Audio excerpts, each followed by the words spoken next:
my friend, Michelle Miscavige.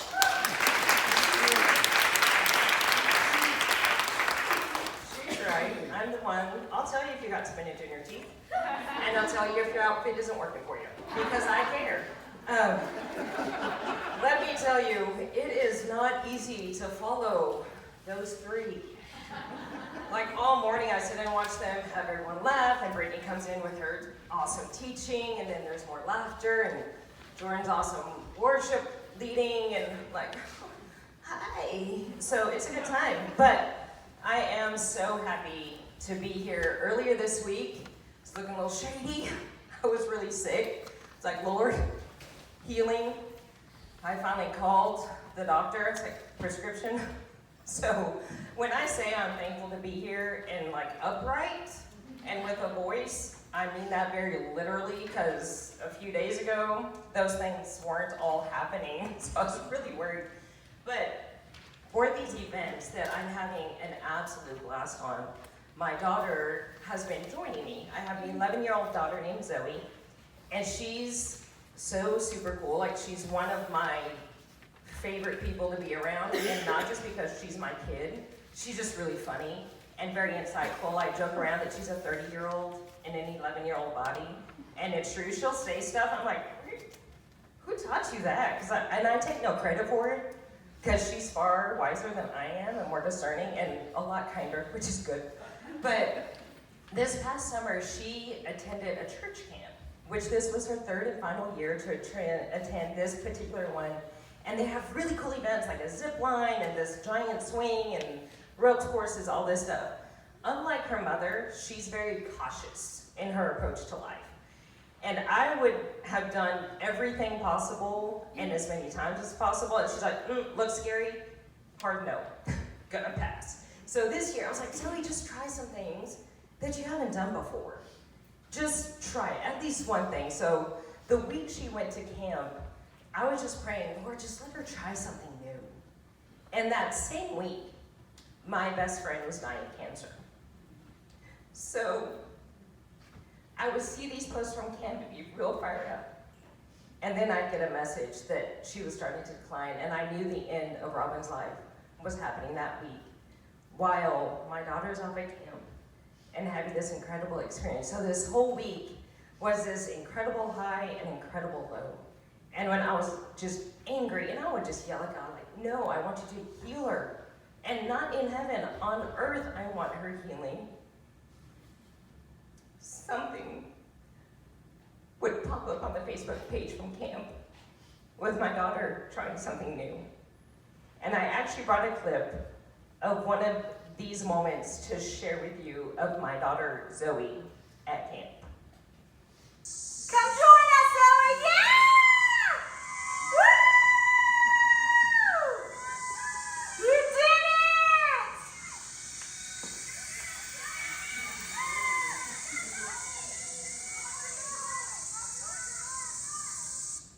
Doesn't that look awesome? So I see this, and this is a day, right before I've seen this, I've gotten a message, Robin has gone unconscious, and it will be any moment. And I happened to get on Facebook, because you know, when you want to escape reality, you go to social media. And I did, and this live video is happening. What you didn't see, and I cut, because we just too long, was the 3 minutes of her deciding whether or not to jump. And while she was up there, she said, Mom, Jimmy, one of the counselors, was up there, and he kept saying, Zoe, look at me, listen to me, and kind of explaining, here's what you need to do. Zoe, don't listen to what they're saying down there. Eyes on me, listen to my voice. When I say jump, jump. And this is where the kid gets me. Because it was actually after our first Unknown Tour event, or as we were preparing, after we had gone through a run-through and stuff the night before, she said, Mom, you know what I realized? Jimmy was like God for me. Because that's what God does for us. He says, look at me, listen to me. And I was like, do you want to take the stage tomorrow? Because that's pretty good. So I actually did let her come on stage. She gets to do that. She loves it. She couldn't be here this weekend. She did, however, create some artwork to be a part of this event that she said, I want to earn my own money, and I like doing art. Can I create something for this event for you to sell? Absolutely, I'm all for the entrepreneurial spirit. So she does have some artwork out at my table for you to share, but I share that with you because it was such a great example of her choosing faith over fear. And I was like, how neat that we're going into this unknown tour event season and we're talking about faith over fear. And God's like, that's what it looks like. We just gotta take a jump. And she didn't know what it was gonna be like. She didn't know how fun it was gonna feel to fly like that. But she's like, that was cool. And I think the second time they said she got up and she jumped right away. Like as soon as she was harnessed, she took off. And I was like, that's my girl. That's my girl. So it was so awesome. But this morning, we are going to journey to a vineyard in John 15. And I mentioned my friend Robin. A few years ago, we were able to go to Israel on a 2-week Bible study trip. And it was the most phenomenal trip I have ever been on. Blew my mind, and I thought, what do you know? I knew nothing about Scripture or the Lord until these 2 weeks. So it was a great perspective shift. And one day we sat in a vineyard in Israel and began discussing these scriptures in John 15. And it starts off, I am the true vine, and my Father is a gardener. He cuts off every branch in me that bears no fruit, while every branch that does bear fruit he prunes so that it will be even more fruitful. You are already clean because of the word I've spoken to you. Remain in me as I also remain in you. No branch can bear fruit by itself. It must remain in the vine. Neither can you bear fruit unless you remain in me. So we're sitting there, and the vines in ancient Israel grew along the ground. So it's not like what we see now. They're along the ground, and there's these large stones throughout the vineyard. And I can't keep a plant alive, so I certainly don't know how to keep a vine like this alive or what is required. And they said the vine keeper would come in every day, and in the morning, to protect the vines from the dew, would lift up the vines and set them on the stones to prevent the vines from mildew. And in the afternoon, when the sun is so hot, the vine keeper comes in and takes those vines off of those stones and lays them on the ground so that they aren't scorched by the sun. And he said, this term cut off means to lift up. So when you read that again, he lifts up every branch in me that bears no fruit. Do you know how encouraging that is? Because I don't know how many times I've been taught these scriptures, like, oh, I've messed up again, I've failed again, I missed the mark yet again. Like, I know I'm a mess, I'm human, I know my need for Christ, but oh, awesome. I'm never gonna accomplish much because cut off, like everything's been cut off apparently. And he said, no, what this means is God comes in and lifts up if you're not bearing fruit. Areas that are lacking, he's lifting up, saying, I got this. And then he's setting you down. And he's lifting you up. And he's setting you down. And that completely shifted because when God prunes us, it's out of his love for us. It's not harshness. It's not anger. It's not him being disappointed. It's like, no, baby girl. I know what I planted in you. I know what's supposed to come out of you, and I know how to make it grow. So will you trust me to lift you up and set you down? And that completely shifted because it's his kindness that removes what will not produce fruit in our lives. In fact, about 1.5 years ago, a good friend of mine, we hadn't talked much, and there were a lot of changes happening in her life, and I'm not really bothered one way or another by things. I don't get offended easily. But I'd sent her a text asking her how she was doing. And she said, we need to address the elephant in the room. Didn't know there was one. Okay, go for it. And she says, I've been mad at you for a year and haven't really wanted to talk to you or be around you. Like, I didn't know how to respond to that. I was like, I mean, if you're my friend and I feel that way, I'm not waiting a year to say something because I care too much about my friends. I am fiercely protective of them. And she explained why. And I was like, well, that is a story she has written for herself. And I did not agree. But all I could say was, I'm so sorry. I've ever made you feel that way. That was never my intent. I take responsibility. What I wanted to say was, you're full of it. But God was like, lifting you up. And I'm setting you down. And I'm removing fruit, like your temper and your anger. So I didn't. And part of me, as I've thought on elements of our friendship, and just asking God, because we actually did an event close to where she lives, and I was like, man, that's sad that nothing in me even cares to try to contact her, to say, hey, I'm near you, because I knew it wouldn't matter. And God was like, where that friendship was going, it could not go into this season with you. Because not everybody can. And that's the hard thing for us a lot of times, to let go of people. And sometimes God's like, that person, that's not bringing good fruit in your life. We gotta let them go. And that doesn't mean we hate them, we disregard them, we don't pray for them. But it's saying, okay, God, I trust you to lift me up and set me down. And if you need to remove people and circumstances, remove them. Because when we get to a place where we want His will more than ours, that doesn't mean it's going to be easy. We think that a lot of times, that it's going to be free of any burden or hurt or grief. He's like, no, but I got you. I'm lifting you up. And I'm setting you down because I see you and I know the fruit I have for you. And He wants to bring that out of us. So it is His kindness, as much as it hurts, and the removal of things.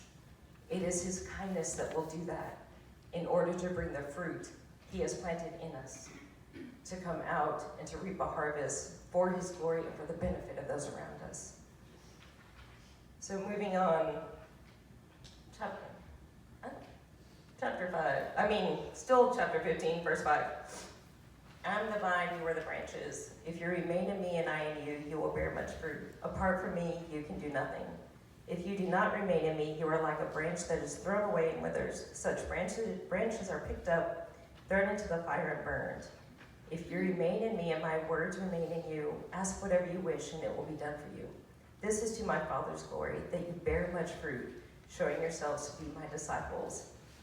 So when we're in the vineyard, and they're starting to discuss this portion of the scripture, he said, no branch is ever wasted. And that got my attention. He said some of the branches are cut off and thrown into the fire to keep the vine keeper warm at night. That's cool. Some of the branches are cut and twisted together and laid around the wall around the vineyard to prevent predators from coming in. Nothing is wasted. I don't know how many times I have made some really jacked up decisions and some really bad choices and thought, there's nothing that can come from this. And God's like, hold on, I'm lifting you up and I'm setting you down. I'm going to take some things out, and now that's going to serve as a protection around you. And some of these things are going to remind you in the fire of who I am and what I'm doing in your life. That some of those choices you made in the past were never meant for you, because I have something better for you, and I need you to know that. I need you to see it. But nothing is wasted, and that's so encouraging to me. That it does not matter what has gone on in our past, or even what is going on in your today. That God's like, oh, sweetheart, I can use this. It's going to protect you. It's going to warm you. And I'm lifting you up. And I'm setting you down, and we will face consequences because He's cutting some things out, because of His great love for us. That is His kindness, that we are disciplined. I remember when I was little, I have an older sister. She didn't want to share her gun with me. That was rude. So I went and took a piece. I'm a younger sister, it's what we do. So I was asked, did you take a piece of your sister's gun? Nope. Also what little sisters do. And then I took a nap, and that turkey, who wouldn't even share, see, look how I can blame her just like that, went in my room and snooped and found that piece of gum. I got my butt whooped. when I woke up, my daddy was not having that lion mess. And they were like, we found this. And I was like, she put it there? Trying to hide my way out, like she's gonna hide it under my bed for me. And so my dad whooped me. Do you know I did that? Because you hate me. This is what I told him. He was like, no, sweetheart, because I expect more of you. And I think sometimes we have that reaction to God when he's disciplining us and our lives are complete chaos because of choices we have made. And he's like, no, sweetheart, I love you too much to leave you where you were, so I had to mess up your whole life to get you out. It's his kindness. And then we focused on this word, abide, which means to stay in a given place, state, relation, or expectancy, to continue, to dwell, to endure, to be present, remain, or stand. And I love this word. So when my daughter was in first grade, I had been out running errands. I had sent her to school with a sore throat. I was like, you'll be fine. If you start feeling bad, call the nurse, and I'll come pick you up. And I actually was driving home from running errands, passed by her school, thought I should go check on her. It's like, no, I bet we'll get a call from the nurse to come get her. And I get home, and my husband works from home. And it's a ghost town in my house. It's like, where is he? There's nowhere this man needed to go. And I thought that the school called, so he went to pick her up. And there's some phone calls, some messages from the nurse on my cell phone and on our answering machine, and I'm trying to call, can't get through. And I was like, oh, I bet Andy's there, so I'm not worried about it. My mom calls and says, Michelle, Zoe had a seizure. She's okay. I don't know about you all, but when I hear the word seizure, I do not think okay. I said, nothing about this is okay. And she said, stay there. Andy's going in the ambulance with her. I'll come get you and take you to the hospital, because apparently she didn't think I needed to drive in that state. And we get there, and it ended up being a febrile seizure, and it was something we went through for less than a year of our lives, so fully healed, have never had a problem since. But we're sitting in the ER, and it says like 2 people at a time can go in. So there were like 6 of us, my whole family's there, my parents, my sister, and that week was also the anniversary of my nephew's death. He had passed away 10 days before his first birthday. And the first person I see is my sister. I said, you shouldn't be here this week. Not today. But she was. And after they had done some tests and all these things, everybody has gone.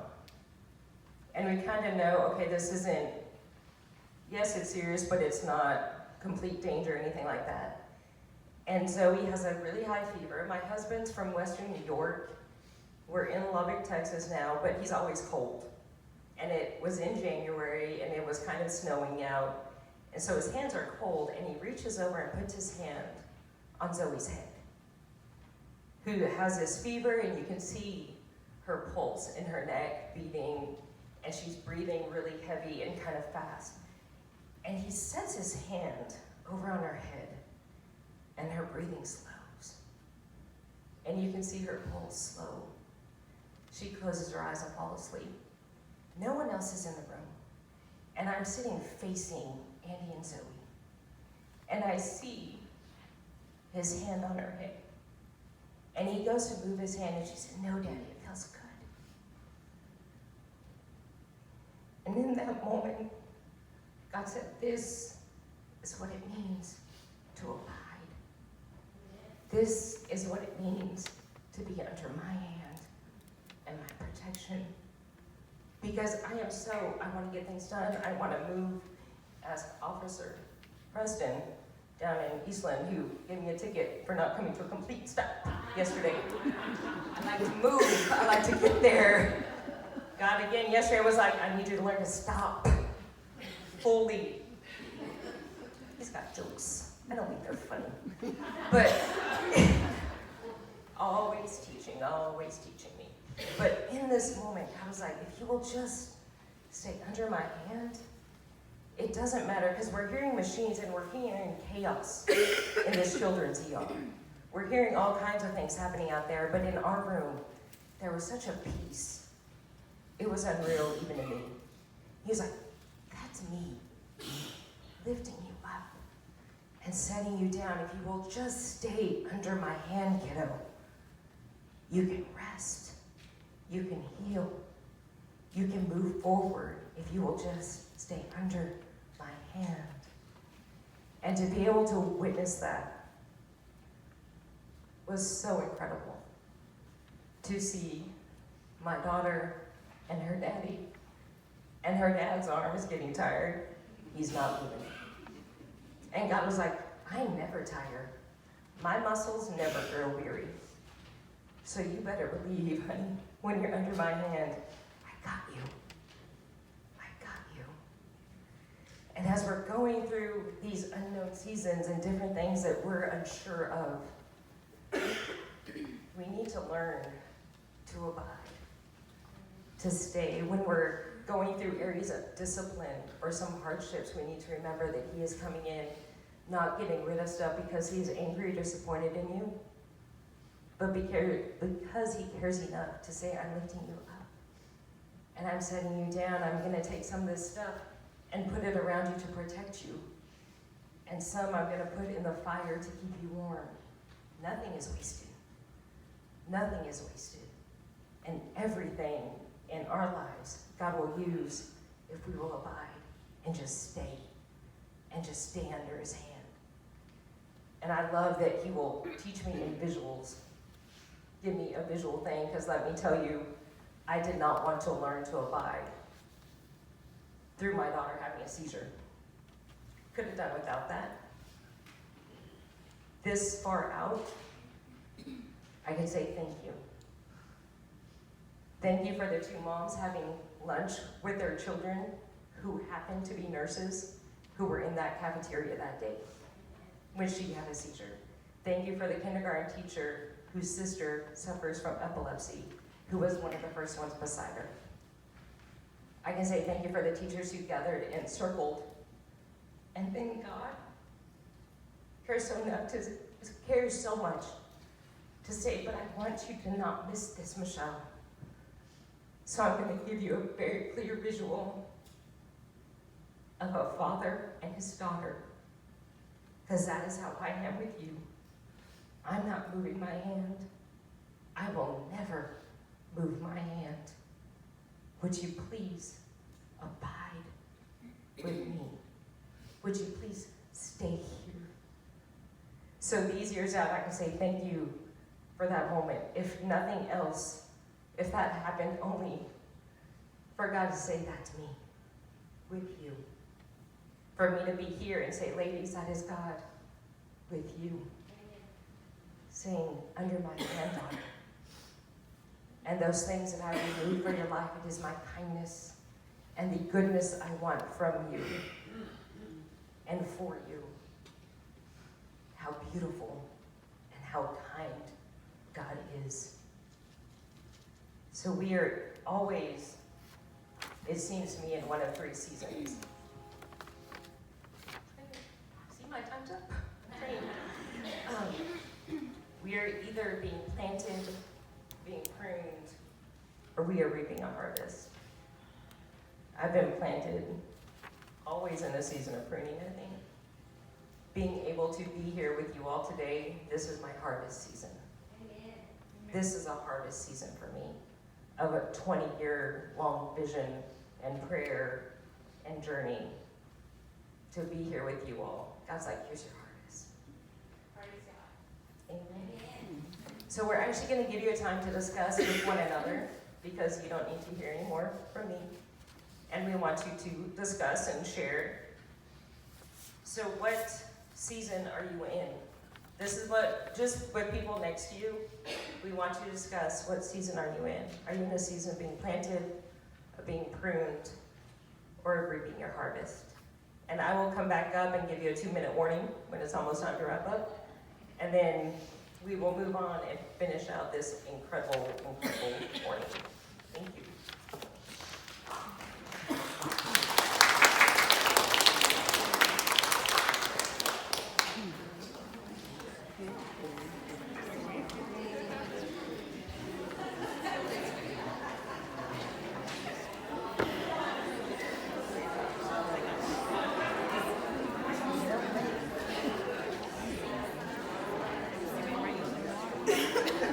Come